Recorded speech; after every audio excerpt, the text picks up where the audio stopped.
Si hay apego, no hay amor. ¿No es la relación que tenemos unos con otros un estado de dependencia psicológica? ¿Somos conscientes de esto? Hola Marcela. ¿No?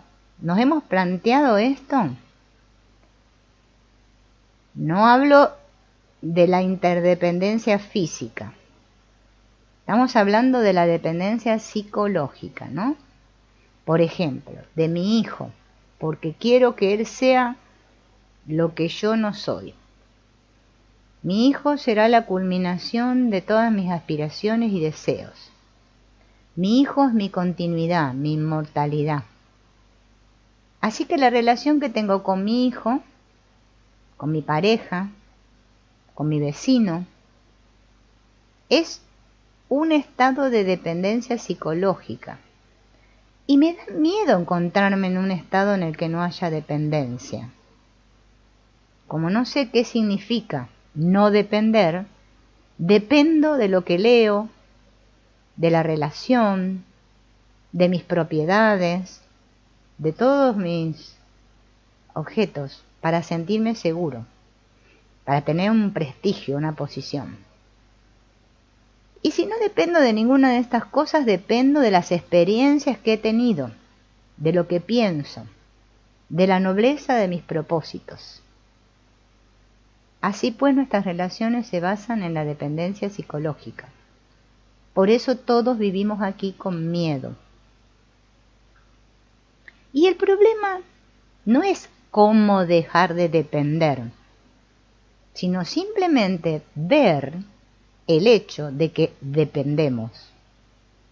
Si hay apego, no hay amor. Y como no sé amar al otro, dependo de él. Mientras haya dependencia, habrá miedo. Y si hay miedo, no hay amor.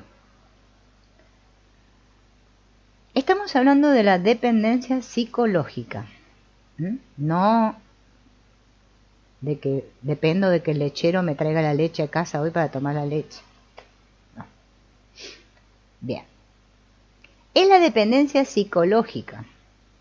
Depender interiormente de las ideas, de las personas, de mis propiedades, lo que me hace vivir con miedo. Esto significa que no me liberaré del miedo mientras no comprenda la relación. Y solo se puede comprender la relación cuando la mente observa en todo momento cómo se relaciona con todo. Este es el principio de conocernos a nosotros mismos, por eso somos relación. ¿Cómo me relaciono yo conmigo mismo y con el mundo, no?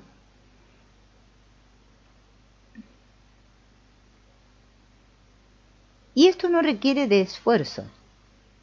El esfuerzo aparece cuando pretendo conseguir algo, cuando yo trato de ser algo. Pero si sencillamente, sin tratar de liberarme del miedo, soy capaz de escuchar el hecho de que el apego destruye el amor, la realidad en sí del hecho liberará a la mente del miedo en ese mismo instante. No puedo desprenderme del miedo mientras no comprenda la relación y su significado, mientras no me conozca a mí mismo. Solo en la relación se revela el yo. Observando cómo hablo con los demás, lo que pienso y siento sobre mis objetos y mis cosas, cómo me aferro a una creencia o a un conocimiento, dándome cuenta de la dependencia que tengo de todo. Ahí es donde empiezo a despertar al proceso de descubrir quién soy. Entonces lo importante no es, por lo tanto, cómo superar el miedo. Para eso basta con tomarse unas copas, unos vinos así, uno se olvida. No.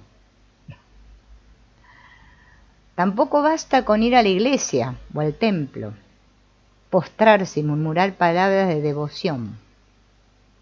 Porque cuando termine y salga de la iglesia o del rezo que estoy haciendo, otra vez va a volver el miedo. El miedo se acaba únicamente cuando comprendo mi relación con todas las cosas. Y ese comprender no ocurre hasta que estoy dispuesto a conocerme a mí mismo. Y conocerme a mí mismo no es una abstracción lejana. Es algo que empieza ahora, aquí.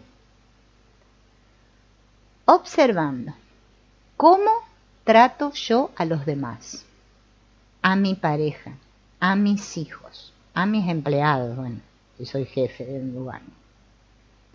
La relación es el espejo en el que verme tal como soy. Si estoy dispuesto a mirar lo que soy, sin hacer ninguna valoración de lo que veo, entonces el miedo se extingue. Y de esa extinción nace un extraordinario sentimiento de amor. El amor no se puede cultivar, no es algo que yo pueda comprar.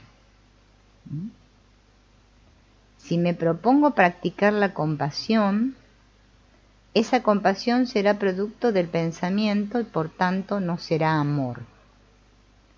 El amor llega misteriosa e inesperadamente en toda su plenitud cuando comprendo el proceso entero de la relación. La mente entonces se queda en silencio. Deja de llenar con sus cosas el corazón y así aquello que es de verdad amor se manifiesta.